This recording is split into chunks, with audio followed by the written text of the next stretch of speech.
Oke, jumpa lagi kita dengan Cak Ompong. Bagaimana Bapak Ibu sekalian serta para sohibulane? Tentu dalam keadaan baik dan sehat. Bagi saudara-saudara, Bapak Ibu yang dalam sakit, ya kiranya diberikan kesembuhan. Oke, pokok bahasan kita masih seputar ya ramainya dan hiruk pikuk soal capres, ya. Capres sekaligus cawapres. Nah, seperti kita ketahui, ya, Koalisi Indonesia Bersatu telah terbentuk antara Golkar, P3 dan PAN. Gerindra juga bersama PKB. Nah, terakhir ya koalisi Nasdem, Demokrat dan PKS.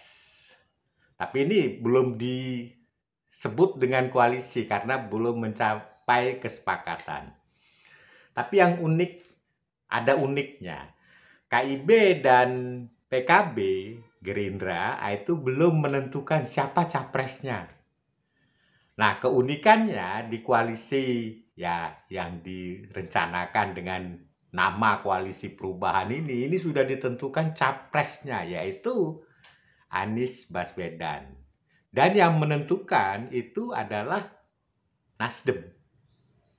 Nah, sehingga timbul pertanyaan, apakah pencapresan Anies Baswedan ini merupakan jebakan ya oleh Nasdem agar ya PKS dan Demokrat rebutan. Nah, itu kita juga tidak tahu. Tapi yang menjadi prihatin kita itu munculnya tagar hashtag ya. Ada yang tenggelamkan Nasdem, Anies. Ada yang tenggelamkan ya Anies saja. Ada lagi Nasdem, Anies out. Ya macam-macam. Nah, kalau Cak Ompong mungkin kalau bisa yaitu adalah juga memperkirakan akan ada hashtag ya tagar Anies gagal nyapres. Nah, kenapa demikian? Ya, kita saksikan berikutnya.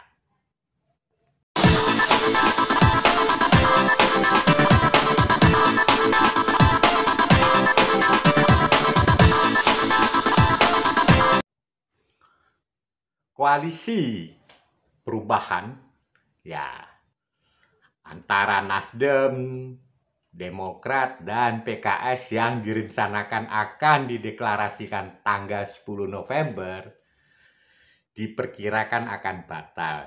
Karena apa? Karena belum mencapai ya kesepakatan baik itu di internal masing-masing partai maupun dalam koalisi. Nah, kenapa itu belum tercapai? Karena ya seperti kita ketahui, PKS akan mengajukan Anies Aher dengan alasan Aher itu sudah punya pengalaman menjadi gubernur 2 kali. Nah, sementara Partai Demokrat itu mengajukan Anies AHY. Karena apa? Karena kalau AHY tidak maju sekali ini di Pilpres 2024, maka AHY akan diperkirakan tenggelam di ya selama 10 tahun. Ya, panggung politiknya nggak ada. Nah, jadi mau tidak mau AHY juga akan maju. Demikian juga Anies.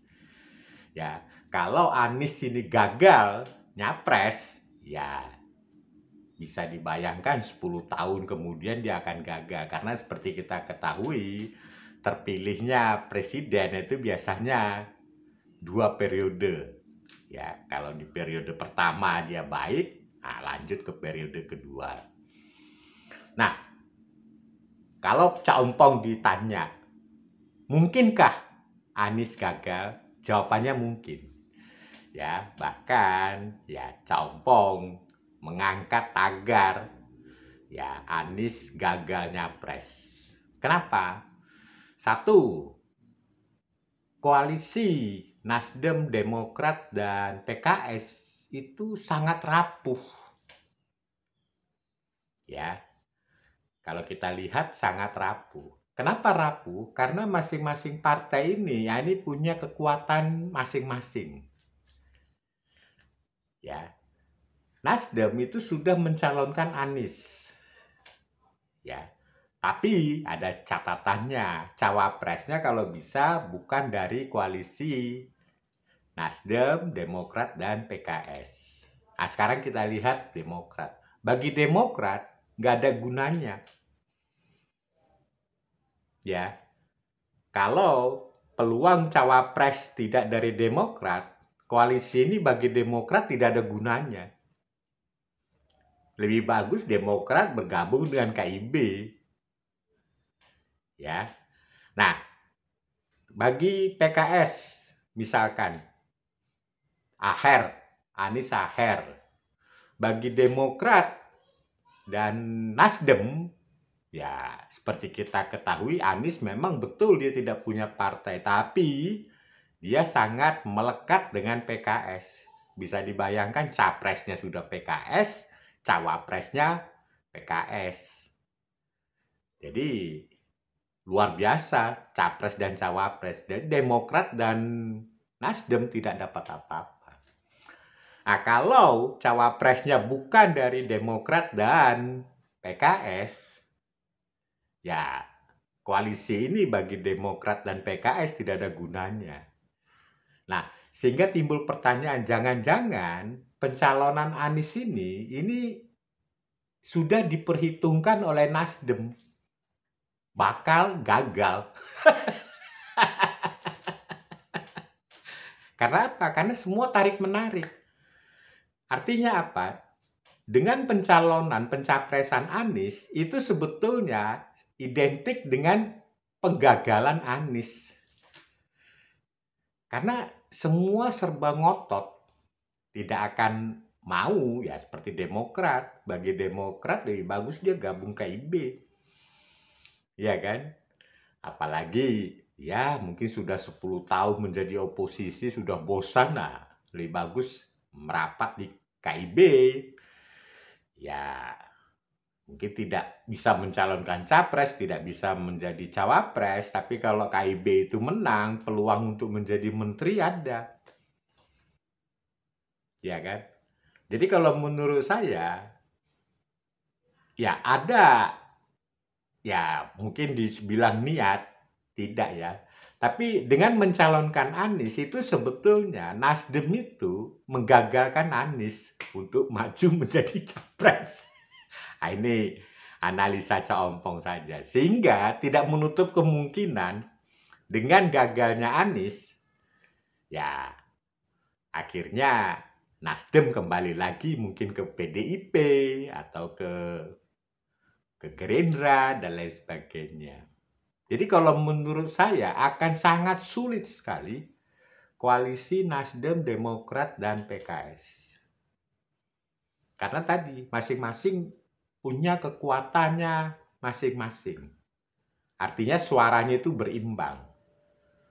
Ya, bagi Nasdem sebetulnya dengan dia mencalonkan Anies itu sudah rugi besar. Ya seperti kita ketahui perolehan suaranya itu drop dari 9,05 di 2019, nah, itu diprediksi 3,9. Begitu jauh itu dropnya. Jadi menurut siapa itu wakil ketua umum Nasdem yang mengatakan bahwa tidak tenggelam, nah itu tidak mungkin. Karena Indonesia Timur itu sudah langsung itu menolak kehadiran seorang Anies. Ya, itu dari sisi koalisi perubahan yang rencananya. Belum lagi ya kalau kita melihat dari sisi prestasi seorang Anies. Itu sangat jauh. Kalau kita bandingkan dengan Pak Jokowi, wah jauh sekali. Pak Jokowi itu kayak bola salju, ya. Semakin hari ya elektabilitasnya semakin naik. Nah, sementara Anies tidak. Jadi didongkrak seperti apapun ya hanya di situ-situ saja. Nah, justru PKS yang akan bertambah besar perolehan suaranya. Kenapa? Karena tadi suara Nasdem itu akan terpecah ke arah Ganjar dan ke arah PKS. Nah, Demokrat itu dalam posisi juga sedang berpikir dan menganalisa. Ya, Demokrat mungkin juga khawatir jangan-jangan nanti suara Demokrat bisa lari ke PKS juga. Daripada itu lari ke PKS ya lebih bagus ya Demokrat gabung di KIB. Ya kan? Jadi memang ada risiko dan peluang di sini. Nah, menurut Nasdem dengan memilihnya Anies, keterpilihan elektoral Nasdem naik. Ternyata salah besar. Jadi apa yang diminta Nasdem 3 yaitu meningkatkan elektoral, lalu memperkuat koalisi, dan memperkuat kerja-kerja presiden dan wakil presiden jika terpilih itu tidak tercapai semuanya. Ya, meningkatkan elektoral sudah pasti turun.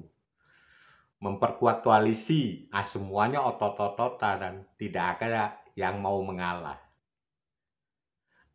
Ya, cawapres dan capres itu masih jauh tidak usah dipikirkan itu. Jadi dua ini saja itu sudah tidak terpenuhi permintaan Nasdem.